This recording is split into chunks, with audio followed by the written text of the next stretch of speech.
des pilotes militaires français, des pilotes, mais pas que des pilotes, des mécaniciens également, puisque nous sommes systématiquement suivis par un mécanicien. Il faut savoir que l'équipe de Voltige, c'est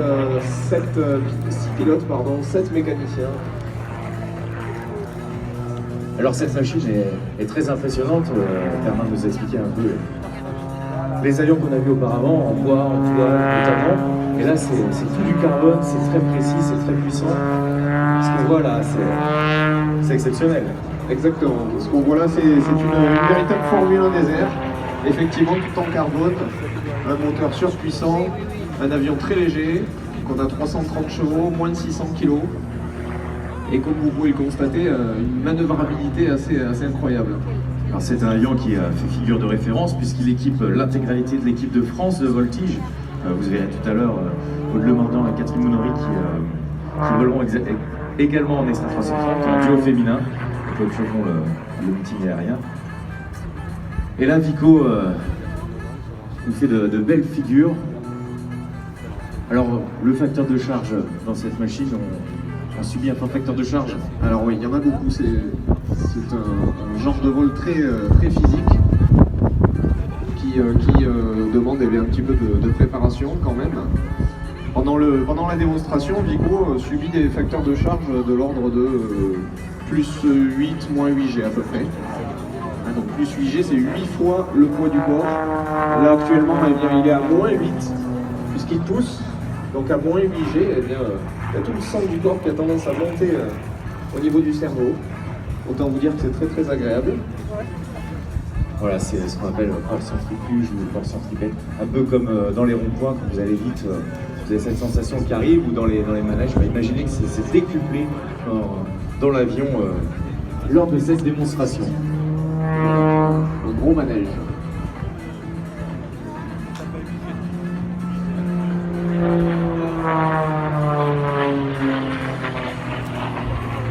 C'est une société allemande qui a fabriqué cette machine, la société Extra. Tout à fait, violemment. Vous avez combien on en a dans l'armée de l'air? Alors on en a 3. On a deux à l'équipe, on a 2 monoplaces et un biplace. On a en fait le biplace sert tout simplement à faire de l'instruction, mais également à participer à des compétitions biplace. Le biplace est un tout petit peu moins performant. Alors, ça reste quand même une soucoupe volante. On commence en biplace, c'est ça, les compétitions d'abord. Voilà, c'est ça. Il y a toute une chronologie à respecter. Et les premières catégories en compétition sont des catégories de biplace. Parce que les avions sont un peu moins performants et c'est pas mal de commencer par des avions un peu moins performants avant d'arriver sur des avions comme celui-ci extrêmement pointus. Alors je pense qu'on peut applaudir Vico pour cette magnifique figure. Alors là, Vico commence à dérouler. Il évolue entre 400 km/h au maximum et il va jusqu'à 0 km/h, voire même une vitesse négative, puisqu'il arrive même à reculer dans certaines conditions, comme actuellement. Alors comment il fait pour se repérer dans le ciel? Savoir s'il recule, savoir s'il avance, savoir... Alors là, on ne pilote pas aux instruments, évidemment. Alors on regarde les instruments, on regarde surtout l'altimètre, ça c'est pour la sécurité. Et ensuite, eh bien, notre repère visuel, c'est l'horizon, c'est tout simplement l'horizon. On regarde dehors, toujours dehors. On a en bout d'aile, alors là, il y a un petit peu moins, on les aperçoit pas. On a des triangles qui nous servent de repère en bout d'aile. Il suffit de tourner la tête à gauche et à droite pour savoir si on est bien à la verticale ou bien à 45 degrés montant. Comme un rapporteur. Exactement, comme un rapporteur. Et vous avez des ficelles également au bout des ailes. Voilà, on a des ficelles qui nous disent tout simplement quand on recule, puisque l'instrument qui nous donne notre vitesse ne fonctionne plus. Quand la ficelle part devant, eh bien c'est qu'on recule. Ouais, un système fort simple mais très efficace, comme ça vous avez tous les moyens pour pouvoir vous repérer. Exactement. Parce que ça va vite, hein, oui. Et les triangles dont je parlais, ils sont particulièrement importants en compétition, donc pas ici aujourd'hui, parce qu'en compétition, eh bien, les figures sont notées selon des critères très précis, et notamment les trajectoires, qui doivent être absolument verticales ou sous 45 degrés.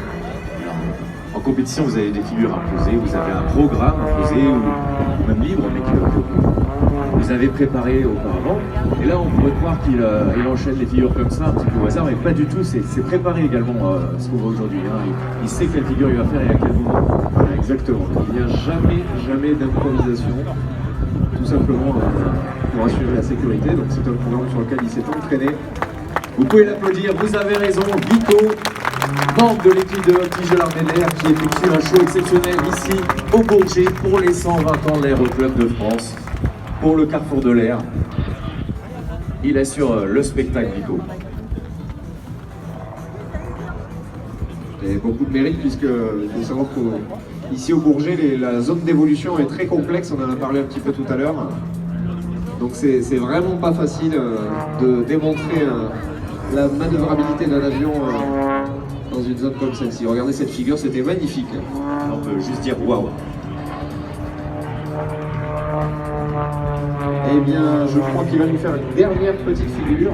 C'est l'occasion pour moi de vous parler d'un anniversaire. Cette année est très particulière puisque nous fêtons les 50 ans de l'équipe de voltige de l'Armée de l'air. Nous fêterons ça au mois d'octobre. À l'occasion, nous organisons une compétition nationale sur la base de Salon-de-Provence, suivie d'un meeting. Et je crois qu'il est parti pour nous dessiner quelque chose dans le ciel. Alors, on va voir la couleur du ciel, on va voir si ça ressort bien.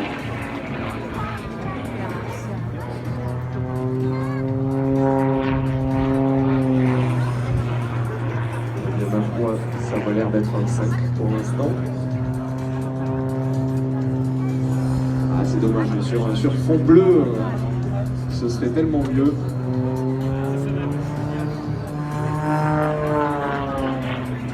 Et le 0. Voilà, les 50 ans de l'équipe de voltige de l'Armée de l'air.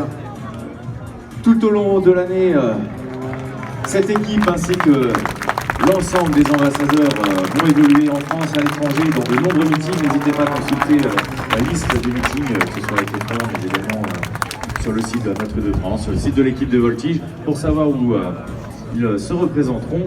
Et vous pourrez aller les voir. Bien entendu. Alors cet après-midi, ils viendront également se présenter, les pilotes, les mécaniciens, parce que Morgane nous accompagne pour mettre en œuvre cette machine. Ils viendront se présenter sur le podium vers 15h20, 15h30 pour des séances de dédicace. Allez, on peut applaudir Vico pour ce show aérien.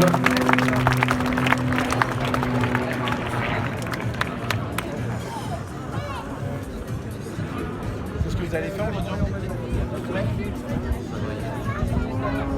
Alors, ici, les 120 ans de l'Aéroclub de France, on vous l'a dit, l'Aéroclub présidé par Catherine Monory, championne de voltige. Voilà, elle était championne du monde, 10 fois championne de France.